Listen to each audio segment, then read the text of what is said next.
So welcome students. Bismillahirrahmanirrahim. So in continuation our last lecture, today's topic is Introduction to Public Procurement Rules. PPRA, Public Procurement Rules Authority. Let's say क्योंकि आपको बताऊं कि 2004 से पहले पाकिस्तान में मुख्तलिफ purchase manual थे मुख्तलिफ डिपार्टमेंट्स के, गवर्नमेंट डिपार्टमेंट के। इसके बाद परचेज मैनुअल थे, कोई रेगुलर लॉ नहीं था, ना सिंध में था, ना पंजाब में था, ना फेडरल लेवल पे। तो 2004 में ये सबसे पहले फेडरल लेवल पे पीपीआरए इंट्रोड्यूस हुए, पीपीआरए 2004। तो उस लोगों को समझ नहीं आती थी हम लोगों को ये क्या चीज़ आ गई है। तो दैट्स वाई हमने फिर उसको पढ़ा, उसकी ट्रेनिंग ली, क्योंकि उसमें जितने रूल्स रेगुलेशन थे वो कवर करते हैं गवर्नमेंट प्रोक्योरमेंट को। सरकारी जो इदारे हैं वो जो परचेज करते हैं उसको कवर करते हैं। इससे पहले ये रूल्स नहीं थे। हर डिपार्टमेंट या हर सूबे के पास अपने एक परचेज मैनुअल होते थे। It was not a symmetry, एक जैसे नहीं थे। तो सबसे पहले 2004 में पीपीआर इंट्रोड्यूस हुए। फिर उनको देखा देखी दूसरे सूबों ने भी उनको अडॉप्ट किया, उन रूल्स को अडॉप्ट किया और अपना एक नॉमेनक्लेचर दिया। जैसे इन सिंध जैसे SPPRA, Sindh public procurement rule authority, I think it is 2010 के कहलाता। अगर आप वेबसाइट पे जाएंगे तो वहां पे आपको नजर आएगा SPPRA 2010। इसी तरह फिर आज़ाद कश्मीर ने किए, पंजाब गवर्नमेंट ने किए, खैबर पख्तूनख्वा गवर्नमेंट ने किए, बलूचिस्तान गवर्नमेंट। अब जितने भी प्रोक्योरमेंट हैं गवर्नमेंट लेवल पे सरकारी इदारों में, वो सब इन रूल्स को फॉलो करते हैं। इन रूल में क्या क्या है, आइए let's come we have to discuss के रूल्स क्या हैं, what's its definition, how to define. It is defined as purchasing, hiring or obtaining by any other contractual means of goods. What word is goods? Constructions, works, services by the public sector. तो पीपीआरए में क्या होगा? कोई भी government body, कोई भी government अदारा, कोई भी अथॉरिटी, ऑटोनॉमस, खुद मुख्तार हो या गैर खुद मुख्तार हो, ऑटोनॉमस या जो डिपार्टमेंट होगा, वो जो भी परचेज करेंगे, हायरिंग करेंगे या परचेज करेंगे, गुड्स, कंस्ट्रक्शन वर्क होगा, सर्विसेज, वो इन रूल्स के ताबे होगी। फर्दर इसकी डेफिनेशन और फिर एलाबोरेट आपको I can say that alternatively defined as the purchase of commodities and contracting of construction works and services if such acquisition is effected with resources. Now here word is resources from state budget, local authority budgets, state functions budgets, domestic loans or foreign loans garnered by the state, foreign aid, as well as revenue received from the economic activity of. So what different? पहली बात में क्या था? There was goods or जो whatever they are going to procure. दूसरा, the second thing is that they must be purchased from state budget. They must be purchased from the government budget. So these PPRA rules are applicable in the departments which are going to purchase the goods from state budget. Is it clear?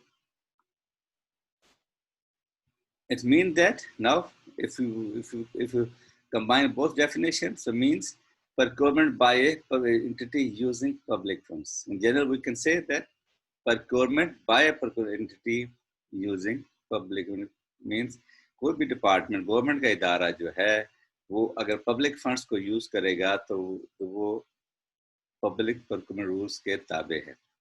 वो they have to follow, they have to abide these public, वो इन पीपीआरए के तहत ही purchase करेगा। उसके अलावा किसी और rules के तहत वो परचेज नहीं। क्या करेंगे हम?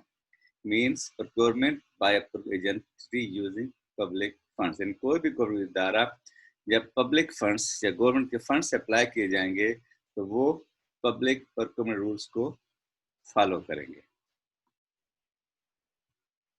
अब इसकी डेफिनेशन फर्दर, जो डेफिनेशन क्या, अभी तीनों चीजों को when we learn about the three things we learn that public procurement means acquisition of goods, services, or construction of any works financed wholly or partly out of the public funds, including projects of public-private partnership, unless excluded otherwise by. तो दूसरी बात ये होगी जो ऊपर बताया गया है, मीन्स कोई भी जो ऐसी प्रोक्योरमेंट है, जो गुड्स सर्विस जो गवर्नमेंट फंड से ली जाएगी, वो under fall under the domain of PPRA.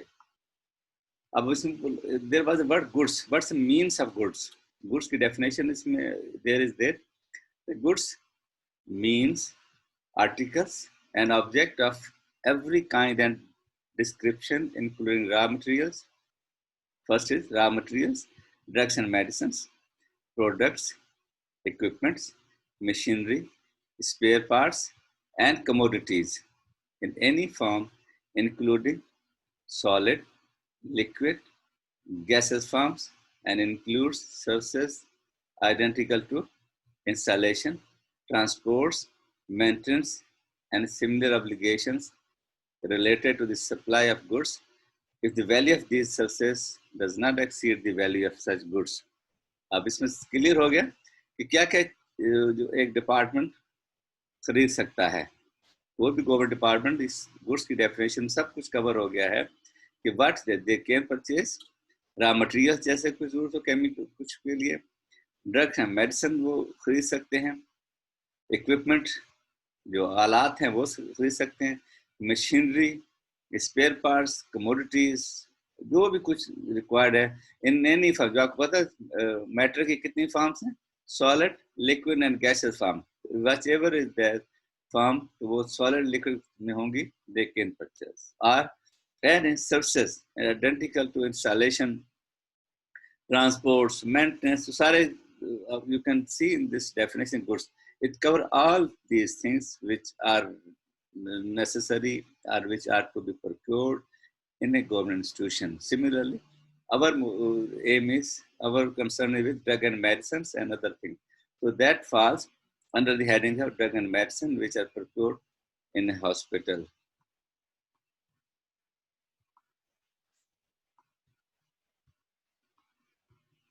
So we can further say that format for budgets. First, whenever they receive a budget allocation, सबसे पहले क्या होता है, budget allocation आती है डिपार्टमेंट में, या budget allocation से पहले क्या क्या चीजें खरीदनी है, आप अपने घर का बजट भी बनाते हो तो आप खरीदने से पहले देखते हो कि what you are going to purchase, घर में क्या सबसे पहले की लिस्ट बनाई जाती है, डिमांड बनाई जाती है, दीज आर, ये चीजें घर में कम हो गई हैं, now we are going to purchase. Similarly in a government institution, what they do, they have to prepare a demand list, requirement कि क्या चीज we are going to purchase. वो सबसे पहले format for budget order new items का उनको मिलेगा कि क्या उन्होंने खरीदने जा रहे हैं, फॉर्मेट बनाया जाएगा. देन अब आप last time I told you there are two type of budgets, one is development schemes, second non development budget.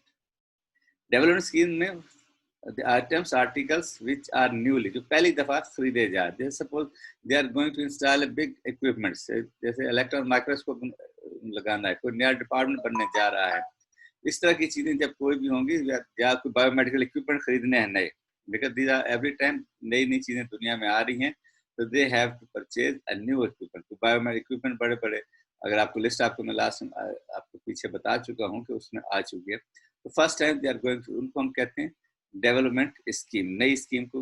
और जो रूटीन के हैं नॉन डेवलपमेंट, जो ऑलरेडी आपके पास अप्रूवल मौजूद है, ड्रग मेडिसिन की फार्मूला आपके पास है, list every year they are going to purchase. Lab equipment आपको बताए ऊपर कि वो खरीदने हैं, कोई सिंपल सर्जिकल या disposable they have to purchase. तो वो जो हम वो they fall under the heading of non development budget.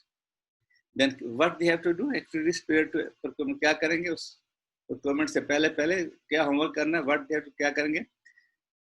Development budget के लिए जो आपको बताया ऊपर, फॉर डेवलपमेंट बजट में क्या था, they have to be approved by, इसका सबसे पहले बनता है PC1, प्लानिंग कमीशन 1, एक ड्राफ्ट एक फॉर्म है वो बनाया जाता है फॉर जो नए आइटम जो खरीदने उसके लिए हम क्या करेंगे, what PC1 procurement, sorry planning commission, one and planning commission, तो उसमें सारी डिमांड आ जाती है।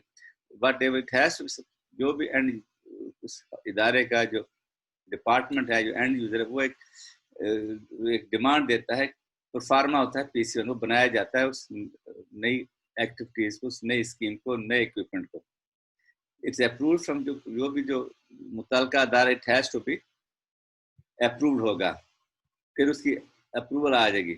Then what they do, they have to technical sanction of detail, जो भी इक्विपमेंट उसकी पूरा वर्कआउट किया उसको हम टेक्निकल जब स्पेसिफिक हम पढ़ेंगे तो उसमें आपको व्हाट इज टेक्निकल स्पेसिफिकेशन क्या होती है, स्पेसिफिक बनाएंगी।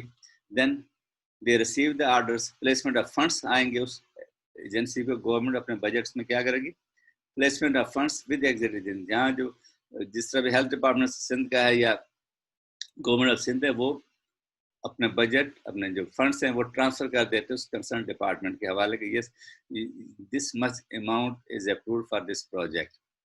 फिर जो साइट पोजीशन हो, वो लैंड, वो सब उसके मुताबिक वो खरीदेंगे उसको। They have to purchase according site position और land acquisition when they receive the funds, जब पैसे उनके पास आ जाएंगे तो वो साइट या जो भी है वो उसको खरीदारेंगे, depending upon the nature of goods which are going to be procured.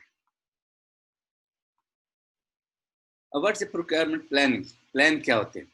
whenever they receive a budget, budget allocation जब आ जाती है, जब बता दिया जाता है, they have to told that this much amount is sanctioned, allocated for किसी भी हॉस्पिटल को या किसी डिपार्टमेंट को बता दिया जाता है, they receive a fund allocation, इतनी अमाउंट इस अगले साल के लिए जो fiscal year, suppose from 1 July to 30 June of fiscal year में, they have to use, they have to consume, they can procure amount equipment whatever of this amount. What they do, when they receive that funds or allocation, what they are going to plan, procure plan बना लिया जाता है कि what they are first, the documentation, they are going to prepare documentation, then they go for its tendering, bidding, वो सारे process, and they whether if they are introducing that documents in January, in July, and then when they are going to complete that process of procurement within 3 months, 4 months, whatever it is. अगर international procurement है, बाहर से खरीदारी, they will take more time. So what they do, they prepare annual plan. Annual plan के किस महीने में क्या क्या चीज उन्होंने खरीदनी है, तो उसको हम कहते हैं procurement plan. Everyone has to prepare first procurement plans, then they go for annual plan. Similarly, annual plan में भी होता है what they contain, preparation of bidding documents, जो भी टेंडर करना है, जो परचेज, उनके डॉक्यूमेंट्स बनाए जाते हैं। अगर आपको इस पर देखेंगे, मैं शायद आपको जब क्लास में आऊँगा तो I tell you bidding documents क्या होते हैं। बिडिंग डॉक्यूमेंट्स एक ह्यूज, एक पूरा सेट उसका बनाया जाता है बिडिंग, या उसको आम जुबान में आप डोजियर कह लें। आप कभी आप जब आगे आप आएंगे तो आप सुनेंगे डोजियर, ड्रग्स के मुख्तलिफ डोजियर होते हैं, उसमें पूरी ड्रग्स की मैन्युफैक्चर जो प्रिपरेशन है उसमें तो कहते हैं। इसी तरह इसके बिडिंग डॉक्यूमेंट, जो टेंडर करना है, जो परचेज के बिडिंग डॉक्यूमेंट बनाए जाते हैं। Documents and approve from company authority, जो बिडिंग डॉक्यूमेंट बनाएंगे उसको अप्रूव करेंगे, देन उसका टेंडर शेड्यूल उसमें दिया जाएगा कि कब टेंडर फ्लोट किया जाएगा, कब टेंडर रिसीव किया जाएगा, कब टेंडर ओपन किया जाएगा, कब वो जाके उसको जो प्लान है उसको बनाया, उसमें सारी डिटेल दे दी जाएंगी, कब प्रोक्योरमेंट किया। तो टेंडर शेड्यूल दिया जाएगा, उसमें क्या होगा, date of selling of documents, closing date of tender and tender opening date, they all comprise the bidding documents में आएंगे। देन टेक्निकल बिड, अब इसमें दो तरह की बिड्स, एक होती है टेक्निकल बिड, एक होती है commercial bid. One is technical bid and second is a commercial bid. ये दोनों टेक्निकल जो बिडिंग डॉक्यूमेंट्स में होंगे। टेक्निकल स्पेसिफिकेशन आप कहेंगे, टेक्निकल स्पेसिफिकेशन, देन कमर्शियल, दो से, एक में technical specification, there will be technical specification, another commercial bid mean what they are offering the cost, what they are offering the price, that is not commercial bid. अब होता है कि what they do, specification किस तरह की होगी। Technical specification basically क्या होगा, what they will prepare complete detail of equipment. अगर if you are going to procure equipment, तो complete detail of that equipment, जो भी इक्विपमेंट, उसकी कैट नंबर, उसकी जो भी नाम, उसकी जो भी उसके अंदर जो उसका जो सर्किट है, जो उसमें स्पेसिफिकेशन है, उस वर्किंग है, तो वो पूरी detail they have to prepare in technical specification कि कितने वाट्स पावर पे वो चलेगा, कितना फंक्शन करेगा। तो इफ टेक्निकल स्पेसिफिकेशन इक्विपमेंट की बनाई जाएगी इस तरह की। या फिर इसी तरह अगर गोइंग टू कंस्ट्रक्शन की जा रही है तो उस कंस्ट्रक्शन में किस तरह की बिल्डिंग होगी, क्या उसका मैप होगा, क्या उसकी आर्किटेक्चर होगा। तो that is the give technical specification that tender बताएगी कि ये चीजें वी आर रिक्वायर्ड। इस ड्रग मेडिसिन में क्या होगा, for drug medicine, for drug medicine में they have to give dosages forms, strength, unit dose, वो उसमें सब लिखेगी उसकी जो डोजेज फॉर्म। कोई भी जब ड्रग्स की स्पेसिफिकेशन क्या दिया जाता है, unit dose, doses form, strength.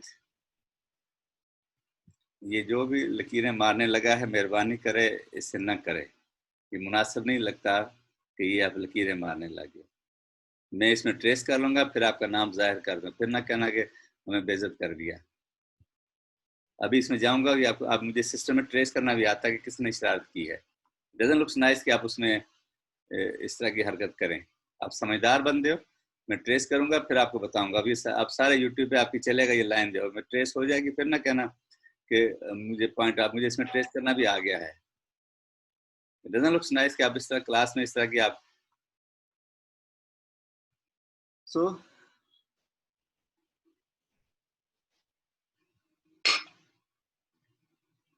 So again वही आपको समझाऊं कि टेक्निकल स्पेसिफिक क्या होती है। जैसे जैसे हम गोइंग टू टेलीविजन लेने जा रहे हैं, तो उसका model number, you can understand model number, उसका साइज, उसकी स्क्रीन साइज, उसकी ये सब चीजें शामिल होती है, उसको हम कहते हैं टेक्निकल। इसी तरह you are going to purchase an equipment, आप बिगर इक्विपमेंट आप लेने, NSCM machine, you are going to purchase NSCM machine लेने जा रहे हैं। CT scan you are going to purchase, MRI, PET scan you are going to, you have a specification, उसकी technical specification detail पूरी उस उन bidding documents में you have to provide. You can learn the definition. What's the definition? Specification shall allow the widest possible competition and shall not favor any single contractor or supplier nor put others at a disadvantage. Means it must be a transparent. The main theme or main motto of that, main aim of that tendering is that whatever the people who have such products, they can participate in tender. The main aim is that whatever products are available, equipment are available, so most of the participants are allowed. So it will be a healthy competition. So what's the word is that?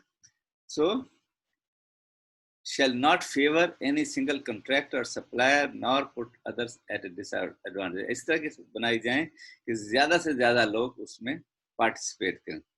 इसमें shall be generic and shall not include reference to brand names. उसमें because you know understand what's a generic and what's a brand name.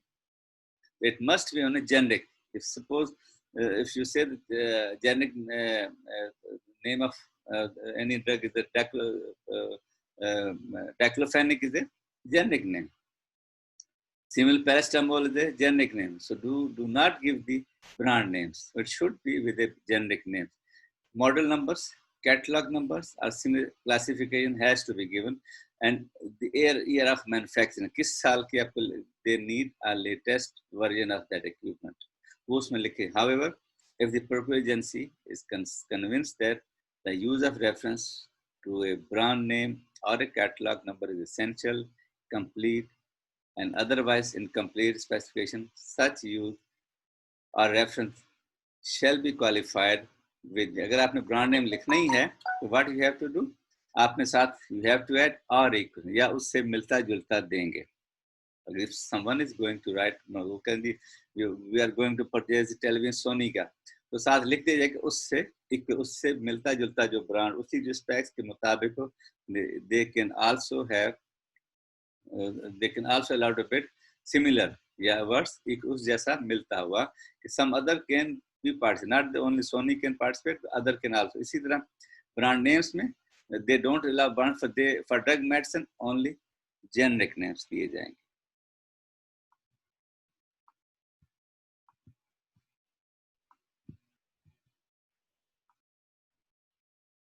I think वो अभी हम इसको stop करते हैं यहाँ पर, एंड विल डिस्कस